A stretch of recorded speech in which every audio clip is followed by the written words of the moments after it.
Love marriage या arrange marriage. Shubham ने शादी के लिए लड़की खुद ही पसंद की थी। ये बात चित्रा को बिल्कुल पसंद नहीं आई थी। वह अक्सर लोगों से कहा करती थी कि मेरा बेटा मेरी सारी बातें मानता है और देख लेना, मुझे पूरा विश्वास है कि वह शादी भी मेरी पसंद की लड़की से ही करेगा।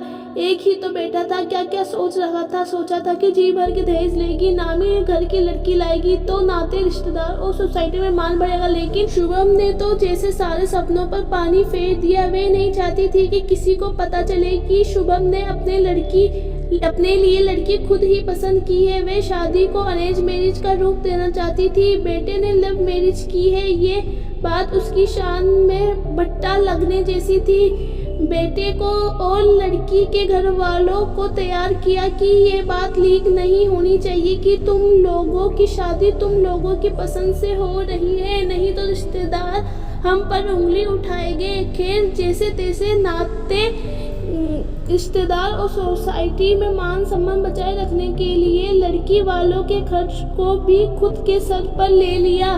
बड़ी गाड़ी और दहेज में लिए जाने वाले सारे सामान खुद ही खरीद कर लड़की वालों के यहाँ भेज दी और उनसे आग्रह किया कि समाज में हमारी मर्यादा है, उस मर्यादा को बनाए रखने के लिए आप लोगों को कहना पड़ेगा कि दहेज में ये सारी चीजें आप लोग अपनी बेटी को दे रहे हैं, नहीं तो दुनिया वाले हमारे ऊपर शक करेंगे कि बेटे को बिना दहेज ही के लिए क्यों ब्याह दिया।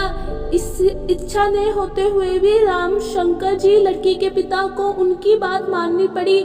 लोगों के पूछने पर वे कहते कि बड़े घर में बेटी ब्याह रहा हूँ तो उनकी मान प्रतिष्ठा का ध्यान तो रखना ही पड़ेगा, इसलिए बैंक से लोन लेना पड़ा। शादी तो हो गई, लेकिन चूंकि अपनी पसंद की नहीं थी तो हजार नुक्स नजर आए उन्हें। शुभम, उसके पिताजी और उसकी दादी को इस शादी से संतुष्ट थे।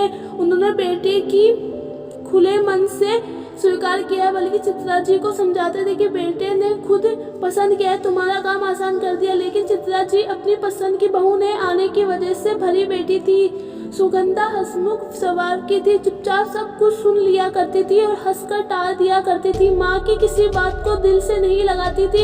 वे इतने में ही संतुष्ट थी कि दादी, पिता और पति का स्नेह उसे मिल रहा है। काफी समय बीत जाने के बाद भी चित्रा जी की आदत में कोई सुधार नहीं आ रहा था, जबकि सुगंधा दादी सास की फेवरेट बहू बन चुकी थी। चित्रा बहू को ताने मारने का कोई मौका नहीं छोड़ती थी। एक दिन दादी सास ने कहा, चित्रा तुम भूल गई, तुम्हें भी मेरे बेटे ने पसंद किया था। मैंने और तुम्हारे ससुर जी ने तो खुशी खुशी तुम्हें अपनाया था। मैंने तो तुम्हें इस तरह कभी ताने नहीं दिए जैसा तुम उसको बोल रही हो।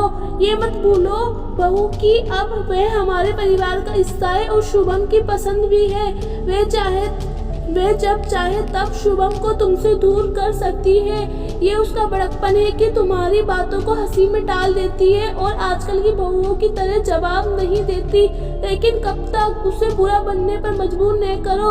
ये मत भूलो कि सास के साथ माँ शब्द भी जुड़ा होता है। सास बनकर उसके हर काम में नुक्स निकालना चाहती हो और उसे बहू बनाकर रखना चाहती हो, या सासू माँ बनकर बेटी जैसा स्नेह देकर उससे माँ जैसा सम्मान चाहती हो, ये तुम पर निर्भर है। सासू माँ की बात सुनकर चित्रा को सचमुच एहसास हुआ कि वह बहू के प्रति अपने व्यवहार को सही करने की कोशिश करेगी।